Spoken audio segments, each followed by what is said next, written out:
So we now come to the fourth of the four horsemen. And the scripture tells us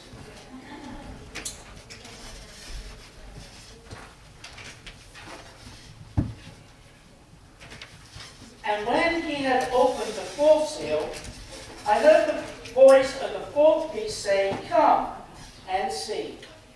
And I looked, and behold, a pale horse, and his name who sat on it was Death, and hell followed with him. The power was given unto them over the fourth part of the earth, to kill with sword, with hunger, and with death, and with the beasts of the earth.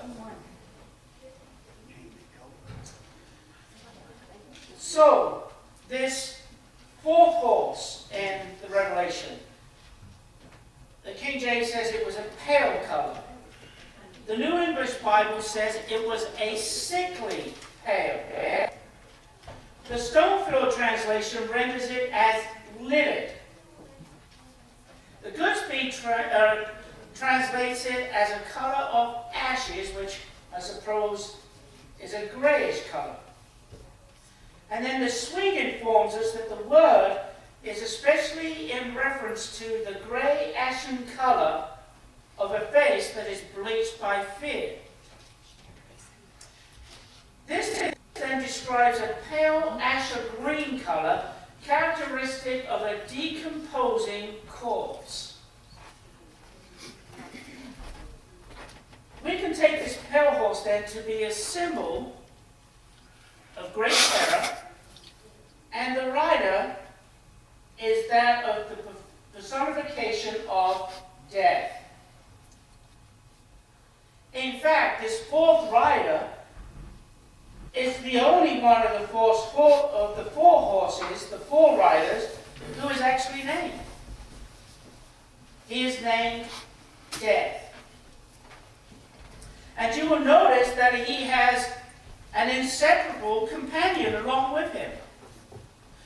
The King James, and I don't like the King James translation of the word here, the King James says hell, but the actual word is Hades. Hell and Hades are two different things. So, Hades is following death. Hades is what? The unseen world. It's an interesting fact to me that Hades follows death. It's kind of like an undertaker who goes around gathering up the corpse. It's kind of like what Hades is doing here. The idea that death goes before Hades and that death swallows up the victims.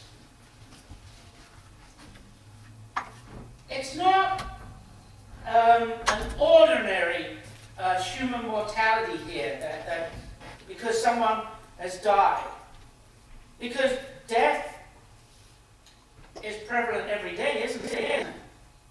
People are dying every day, and people are being born every day. So it's not that kind of death we're talking about. I think it has to describe a special time when death is at a rampage. And it follows, as the prophecy says, it is always with sword, famine, pestilence, and wild beasts. Always in that order. Let's take a little moment to talk about this business of Hades. Because Hades follows death. I think we all know what Hades is. As Ernie said, Hades is the place of the dead, where the dead are. It refers to a condition entered immediately upon the death of the wicked. I firmly believe that Hades will be closed at the resurrection, because there'll be no need for it. It is a state, in effect, where physical death has taken place is not faithful to God is placed in this place until the final resurrection of the dead. So let me make it clear, I'm not talking about hell. Because hell is prepared for what? For when? The end of this age. Because at the end of this age, judgment comes, and I'm a firm believer that when a person dies on this earth today, if you are not in fellowship with God, I mean true fellowship as we believe, right? If you're not in fellowship with God, you'll be in this place called Hades.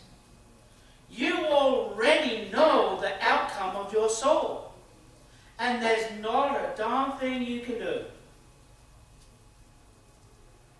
Because you should have done what on earth? Should have obeyed the gospel on earth. And no man or woman is without excuse. None. Jeff? Sounds a little bit like when I was a little boy, my dad would make me go downstairs and just wait till he'd come down later and give me a spanking. He'd send me downstairs and you just wait a while. I'll be down a little bit later. We had to go cut a twig off the tree, a strong, bendable one that was strong, that wouldn't break. And we used to get whipped on the back and the legs when I was a kid. So you had to be very careful, because I grew up in the old Victorian rules. Very hard life, that. But yeah, I can understand how you would feel that building up to the center where you're going to get whipped, spanked.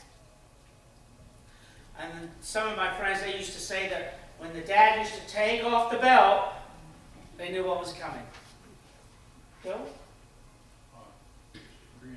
Oh, thank you.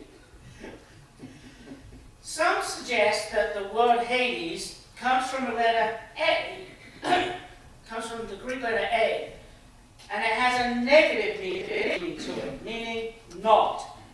And then they tie it with the Edo, which means to see. So some say that this means, Hades means not to see, or the unseen world where men pass through. Another suggests that there's another Greek word that is hadadu, which means the all receiving or to receive. And you probably know that the people in the Old Testament, that they all believed that whether you were good or bad in the Old Testament, you went to this place called Hades, the unseen world.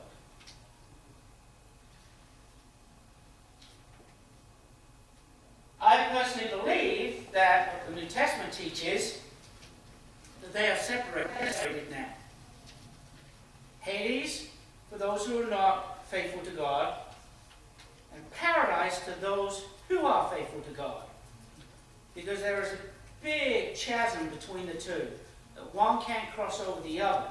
And I believe Jesus' story of Lazarus and the rich man tells you that, the future of what will be.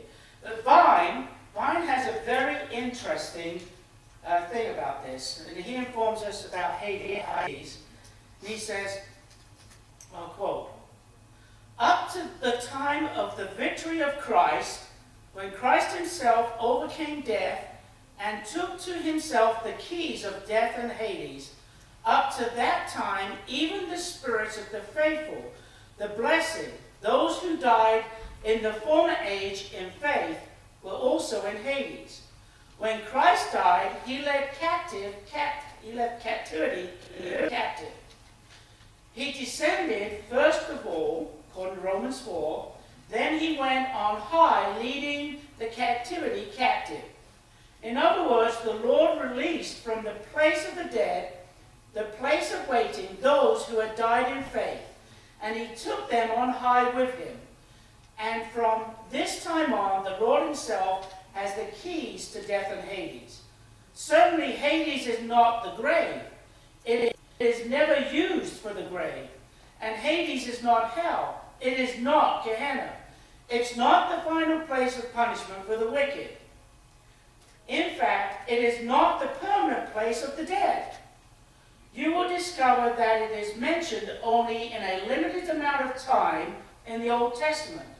It is mentioned only 4 times in the Gospels, and each time it is the Lord that uses the word Gehenna.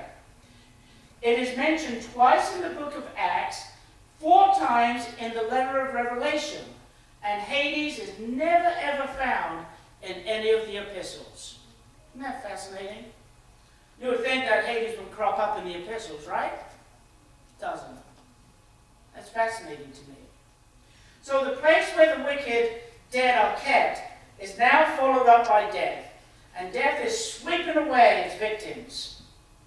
And Hades is following up, scooping them, and taking them away. And it's always sword, famine, pestilence, and wild beasts. So what am I suggesting here? Remember, I'm only trying to teach from my perspective and my understanding. Everyone has their own right to understand and believe what they want through this, but I'm only giving you my perspective. So what am I talking about here?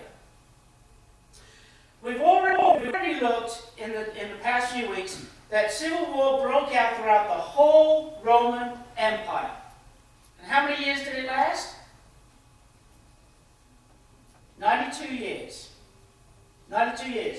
From 192 AD to 284 AD. There were many pretenders and emperors that were tossed around to and fro from the throne during that period of time. It was a turbulent period in the Roman Empire history. So it seems to me that what we're looking at now is the very natural consequences of what civil war brings. Armies cross countries. Crops are trampled down. Vineyards are destroyed. The food supplies are destroyed. Agriculture doesn't exist. Fields are not sown. And the consequences that leads to is famine. And the result of famine is brought by sickness, pestilence, the plagues.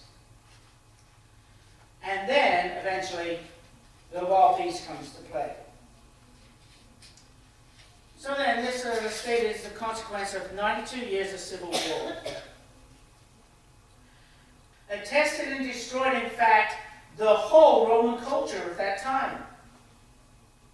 Yet this is not the end of it because of the wild beasts that I mentioned. As a matter of fact, what actually happened is, in history, the food did become short throughout the empire. Pestilence came in a set place. And this was completely ravaged throughout the whole Roman Empire. And history will tell you that. The wild beasts, well, just like the humans, they were in short supply of their natural foods. So you know what happened? It was a vicious circle. You had the wars, it kept coming over and over again during the 92-year period. You had famine over and over again. You had pestilence over and over again. And then the wild beasts. Well, because they lacked food, the corpses that were not taken up and buried were left rotting in piles. So the wild beasts would come along, scoop down and take up and eat those dead corpses. It's amazing, isn't it? What happens with civil war.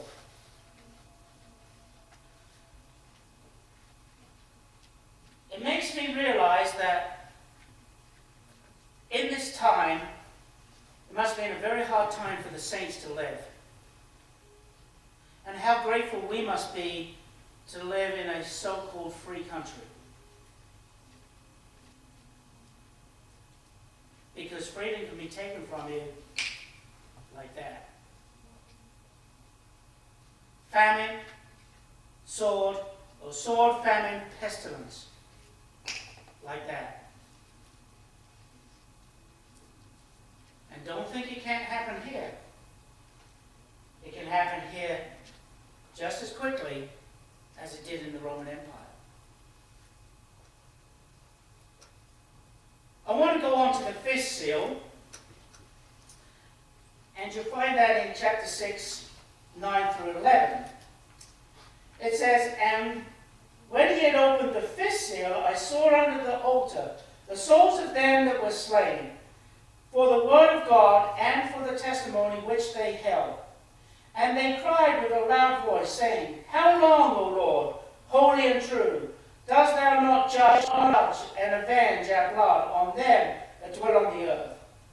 And white robes were given unto every one of them, and it was said unto them, that they should not rest yet for a little season, until their fellow servants also and their brethren that should be killed as they were should be fulfilled."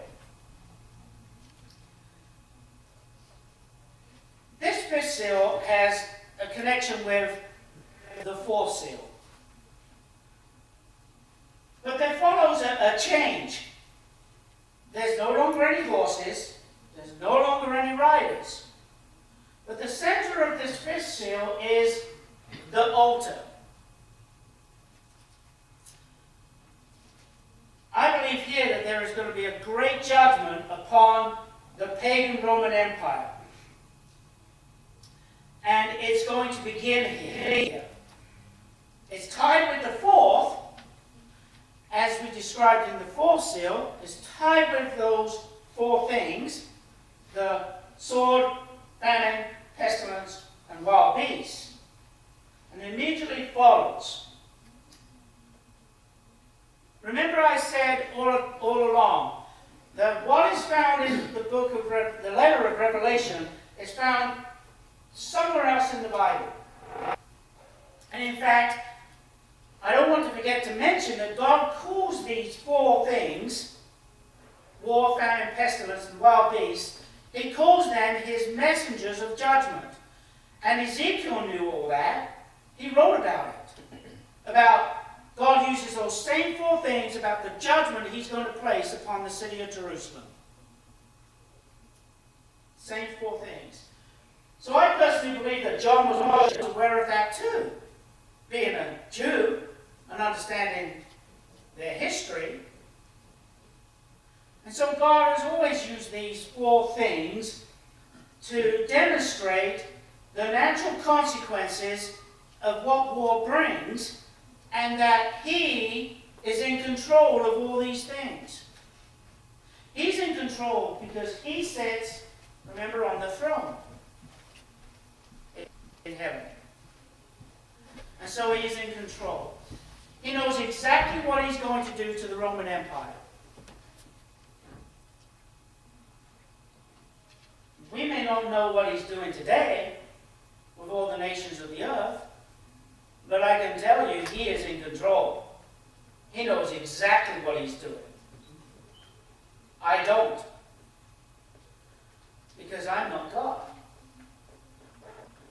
And for me to turn around and say I know exactly what's going to happen in the world tomorrow, I don't even know what's going to happen in the world today. Only a fool would try to say what God is trying to do. Because there's no prophets from God. Who's the last prophet? No. Christ is the last. Christ the last prophet. So, what is this altar in Revelation chapter 6? Well, there were two altars in the Old Testament, wasn't there? There was the altar, according to, give you the chapter and verse, Leviticus 4:7. There was the altar of incense, and there was the altar of sacrifice. So it very much depends on which altar is indicated in this passage to understand what the symbolism is in Revelation chapter 6.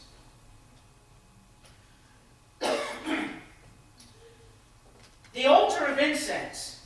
We normally say the altar of incense represents what today? The prayers of the saints. So if that's what this is suggesting, then we would say that the saints are in prayer, in worship to God.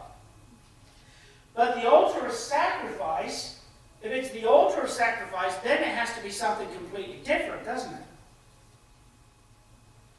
Than the praying of the saints. The location of the two altars in the Old Testament. Where was the altar of incense?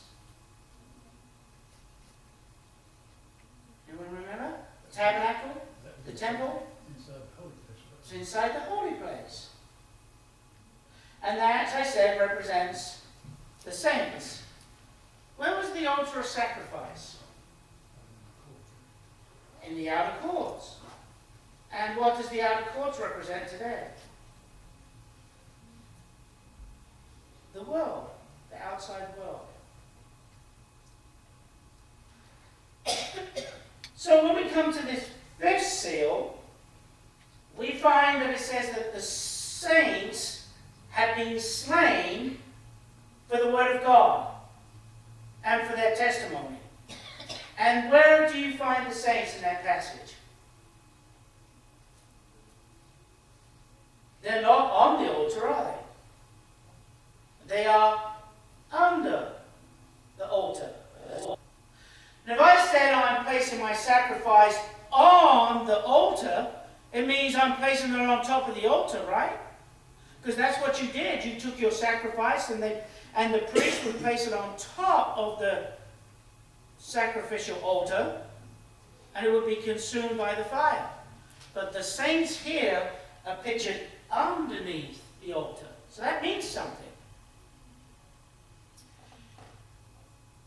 It means to me that the saints here are those that have been martyred for their faith. They have been faithful to God to the end of their life. They are martyrs. And hence, instead of being sacrificed in the here and now, they have already given up their lives. And they are now under the altar. So it means to me, from my understanding, that here we have the emblem that represents there is going to be further traumatic persecution of the church. I'm not talking just about general, I mean this is going to be a vicious attack upon the church and the saints.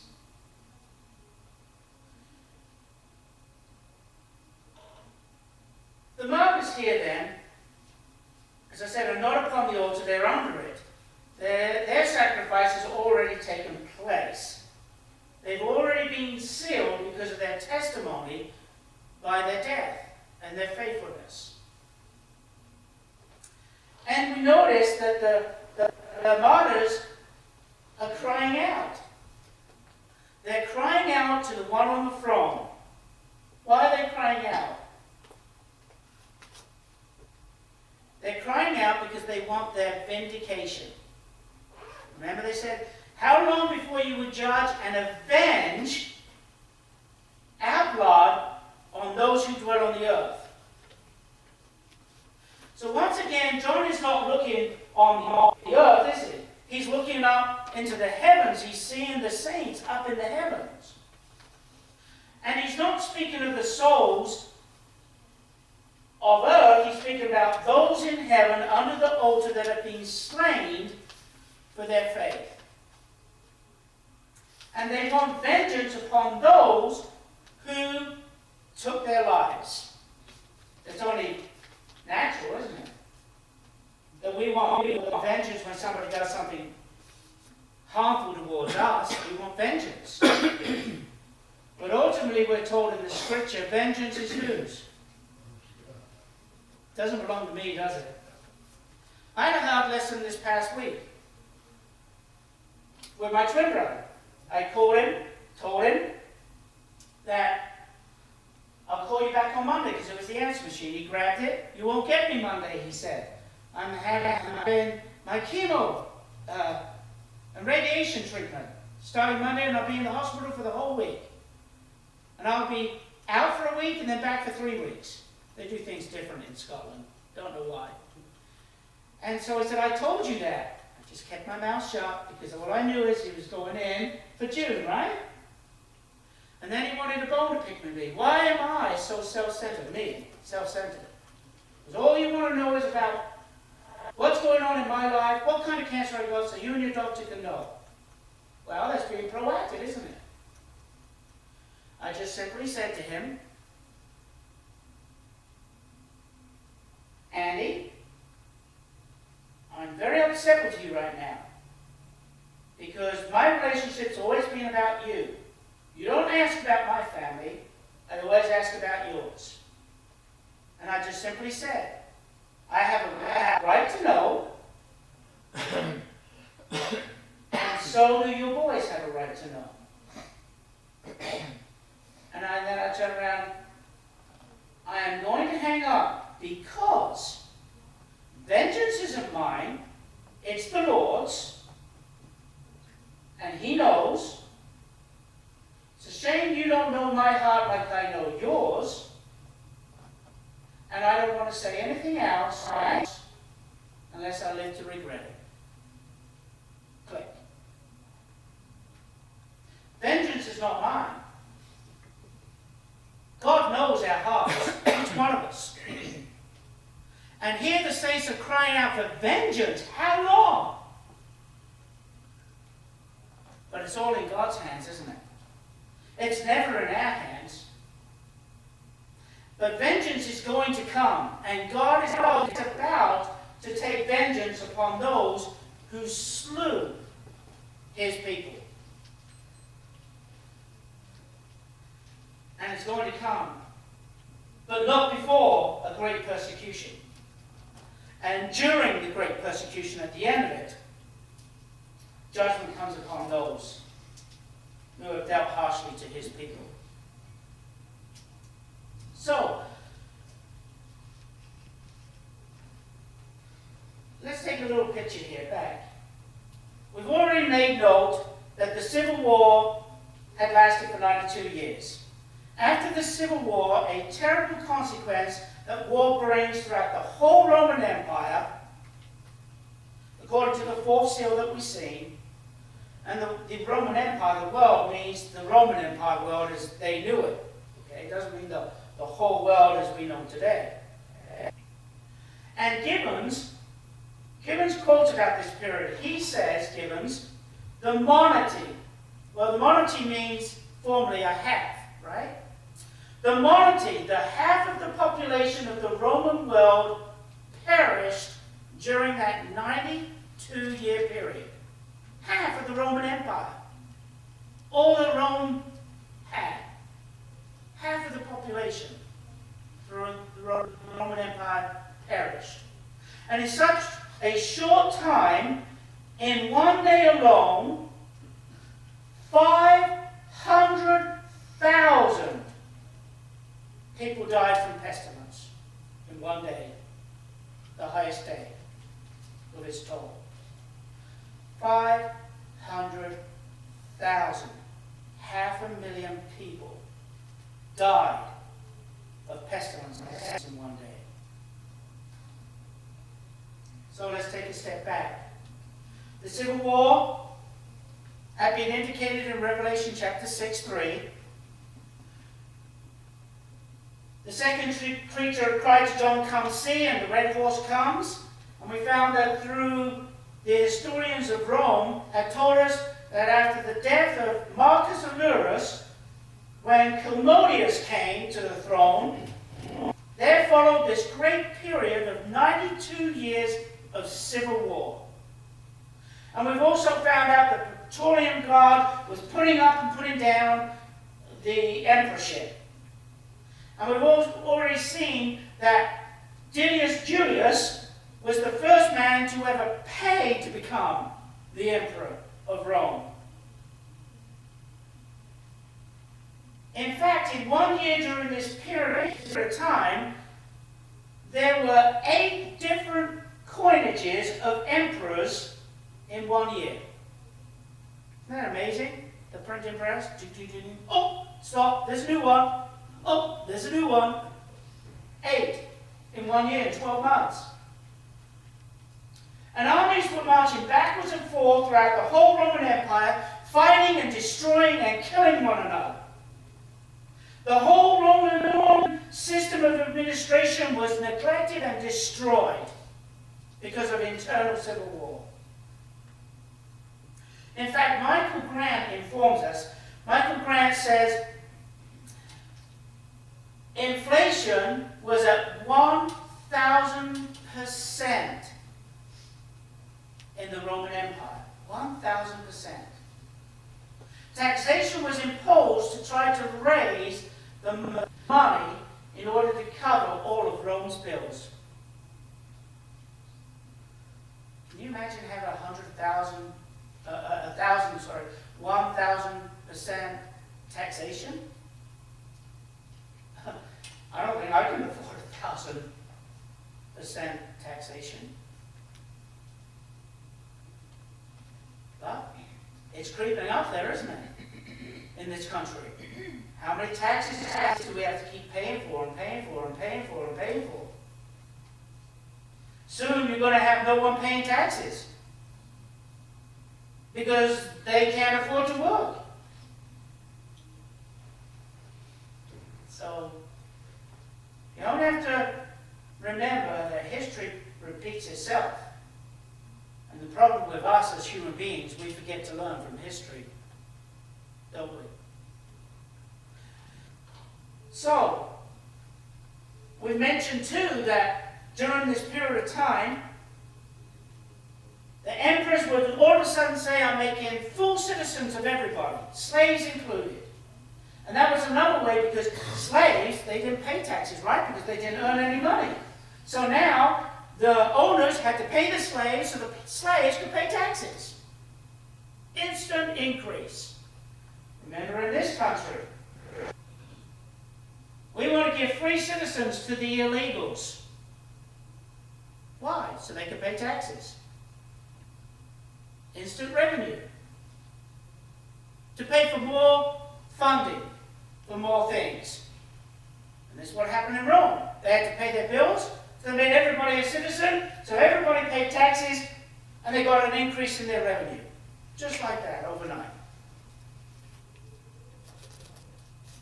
Remember, as I said, history has a habit of repeating itself in a cycle. Do you remember Israel in the days of the judges? How many times did that go through?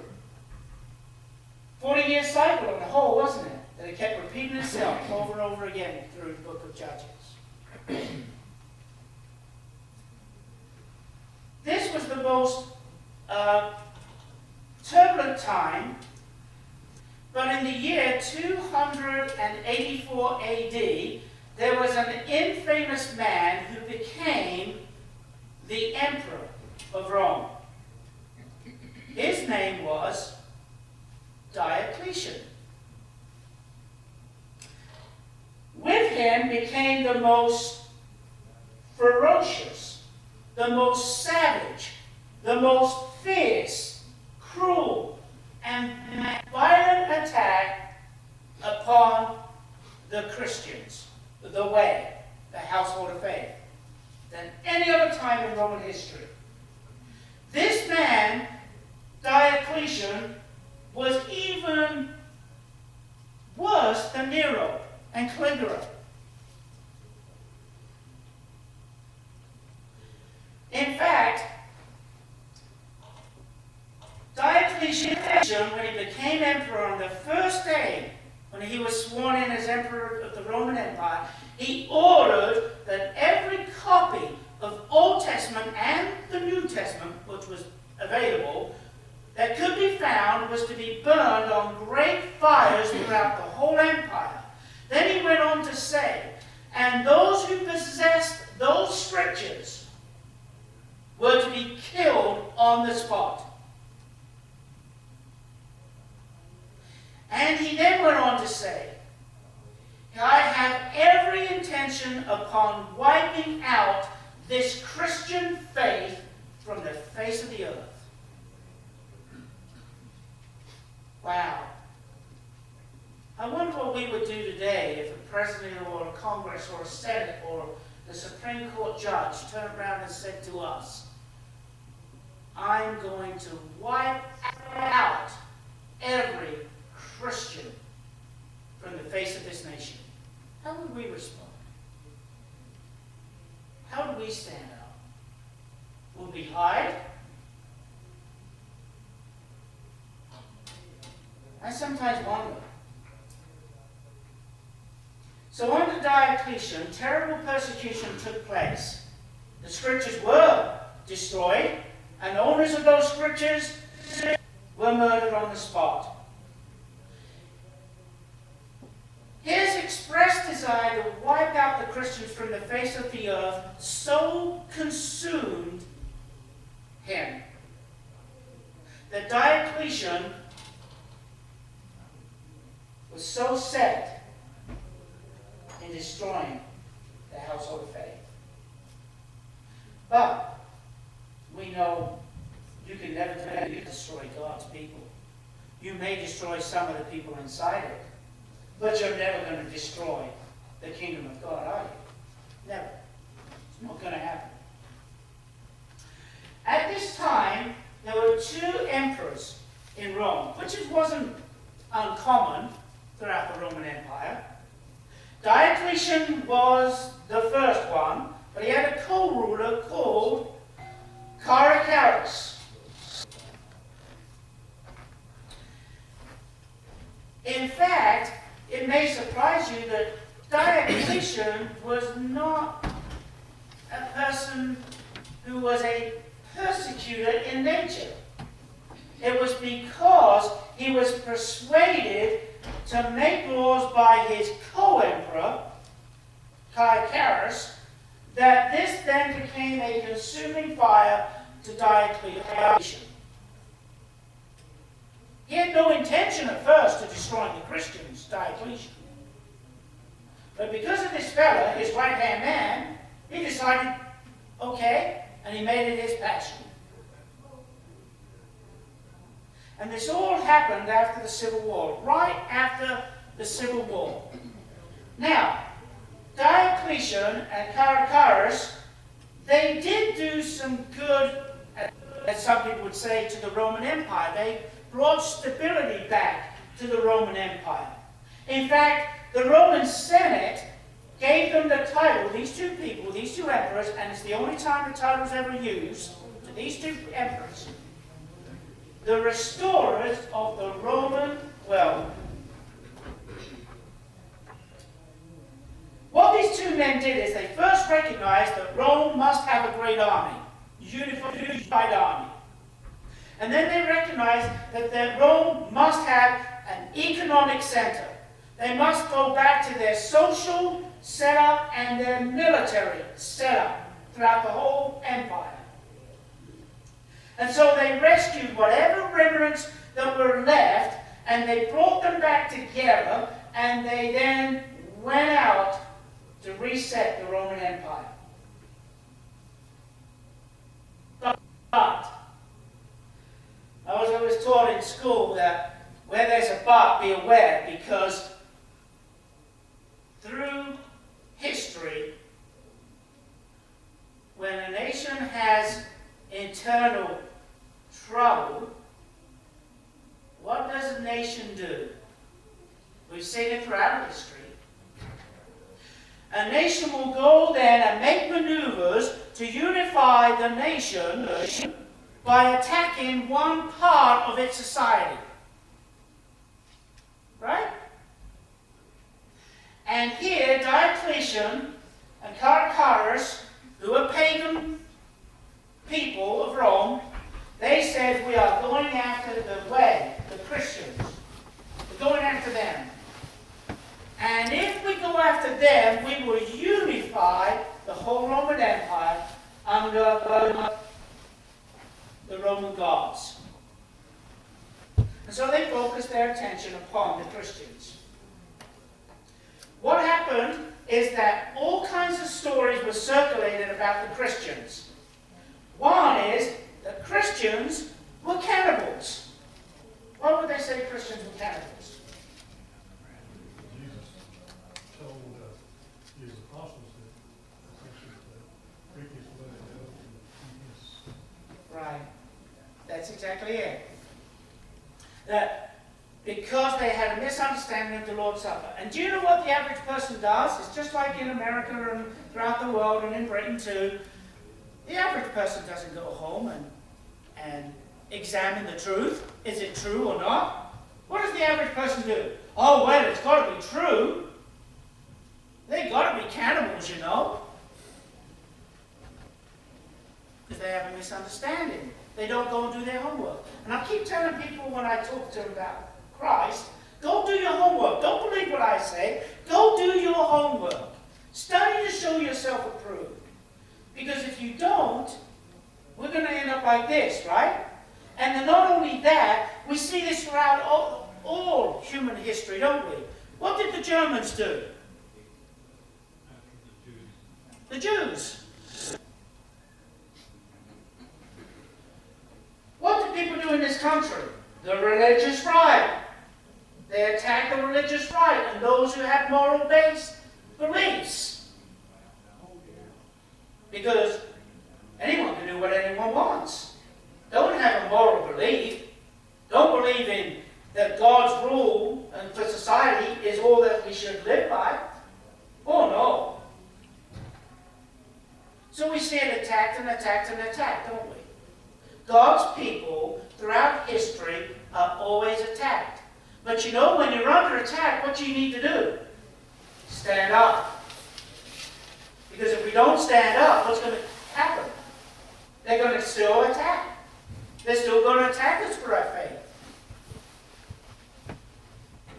And sometimes we sit down on our hands and do nothing. And that's the danger. So, I want to make this point real quick before we go, okay? In a date for you, the 23rd of February, 303 AD, there was an edict passed in order to persecute the Christians by this emperor. Okay? And then, also the day after, on the 24th of February, 303 AD, Diocletian declared his intentions to abolish the Christian name forever. In every place, in every province, in every part of the Roman world. And so this here, I believe, is what we are now seeing.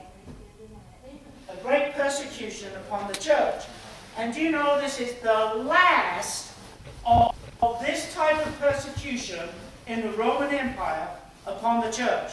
It is the 10th and last and the most deadly of all the persecutions. No wonder the saints are crying out for vengeance. And God says, my vengeance is coming. Watch. Wait. See. Good lesson for us, isn't it? Are we going to stand up? Or are we going to sit down on our hands?